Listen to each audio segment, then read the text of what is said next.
நமது மாணிக் டிவியின் அன்பார்ந்த பொக்கிஷ கண்மணிகளே வணக்கம்.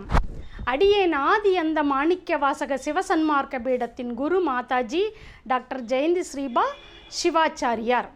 பிரபஞ்ச நடராஜரின் புகழ் ஓங்குக உலகமெல்லாம்.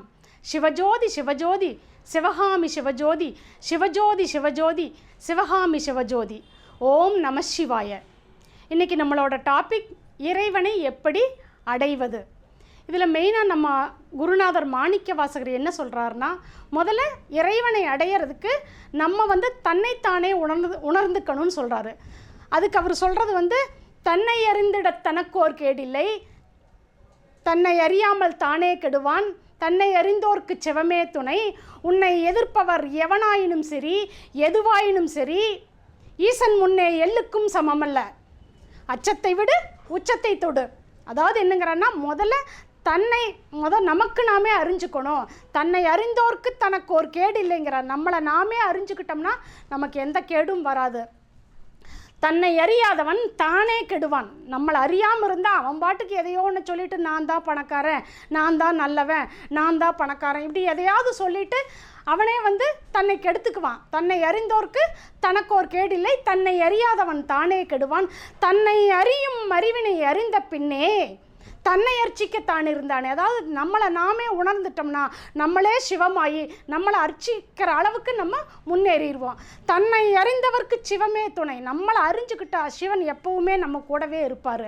அதே மாதிரி நம்மை எதிர்ப்பவர் எதுவாயினும் சரி எவராயினும் சரி யமனாயினும் சரி. அதாவது இதில் என்ன சொல்ல வர்றாருன்னா, அந்த எதுவாயினும் அப்படிங்கிறது கிரகமாயினும் சரி புண்ணியமாயினும் சரி பாவமாயினும் சரி கோள்களாயினும் சரி எதுவாயினும் சரி யமனாயினும் சரி அச்சத்தை விடு உச்சத்தை தொடு, ஈசன் முன்னே நாம் எள்ளுக்கும் சமமல்ல. அதனால் பயத்தை விட்டுட்டு முன்னேறி வாங்க.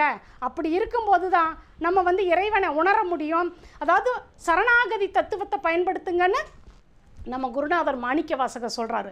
சரணாகதி தத்துவம் அப்படிங்கிறனா முழுக்க முழுக்க நம்ம இறைவன்கிட்ட நம்மளை நாமே ஒப்படைச்சிடணும். அப்படி ஒப்படைக்கும் போது தான் அவர் என்னத்தை நம்மளுக்கு அந்த முக்தி மோட்சம் மரணமில்லா பெருவாழ்வு அஷ்டமா சித்திகள் பரகாய பிரவேசம் இந்த மாதிரி எல்லா இதையும் நமக்கு கொண்டு சேர்த்துவார். இதில் நீங்கள் கோயிலில் போய் பார்த்தீங்கன்னா எல்லா சிவன் கோயிலும் இருக்கும், லிங்கோத்பவர் வச்சுருப்பாங்க. லிங்கோத்பவரில் பார்த்தீங்கன்னா மேலே ஒரு அந்த லிங்கோத்பவருங்கிறத ஒரு அருட்பெருஞ்சோதியை இண்டிகேட் பண்ணி காமிக்கிறது.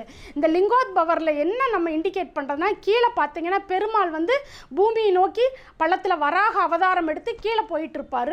அதே மாதிரி பிரம்மா மேலே நோக்கி அன்னபக்ஷியாக மேலே நோக்கி போயிட்டுருப்பார். இதிலிருந்து என்ன தெரியும்னா, அடியும் முதலும் அளக்க முடியாத பிறப்பிலிகான். அந்த மாதிரி சிவன் யாருனாலையுமே எங்கே இருப்பார்னு கண்டுபிடிக்க முடியாது. அவருக்கு பிறப்பும் இல்லை இறப்பும் இல்லை, ஆதியும் இல்லை அந்தமும் இல்லை. அதனால தான் ரொம்ப படிச்சுட்டவங்களுக்கும் இறைவன் அடைய முடியாது. ரொம்ப படித்தவங்க என்ன சொல்லுவாங்க, நான் பெரிய அறிவாளிப்பா அப்படிம்பாங்க. அதே மாதிரி ரொம்ப பணக்காரங்க வசதி செல்வம் இருக்கிறவங்க என்னன்னு சொல்லுவாங்க, நான் பெரிய பணக்காரன் என்னால் எதையுமே செய்ய முடியும் அப்படின்னு சொல்கிற கூட்டமும் இருக்குது. அதில் தான் அவர் என்ன சுட்டி காட்டுறார் நமக்கு அப்படின்னா, மேலே போகிற மேலே பிரம்மா போயிட்டுருக்கிறவர் என்ன சொல்கிறாருன்னா, எவ்வளவு நீ படித்து பிரம்மா யார், அவர் சரஸ்வதியோட பதி. அவர் அப்போ சரஸ்வதிங்கிறவங்க யார், நமக்கு அறிவை கொடுக்குறவங்க. நீ எவ்வளோ படித்து நீ மேலே போயிட்டே இருந்தாலும் உன்னால் இறைவனை அடைய முடியாது. அதே மாதிரி கீழே போயிட்டுருக்கிறாரு பாருங்கள், வராக அவதாரம் எடுத்து விஷ்ணு யாரோட பதி, லக்ஷ்மியோட பதி, லக்ஷ்மியோட கணவராக இருக்கிறாரு.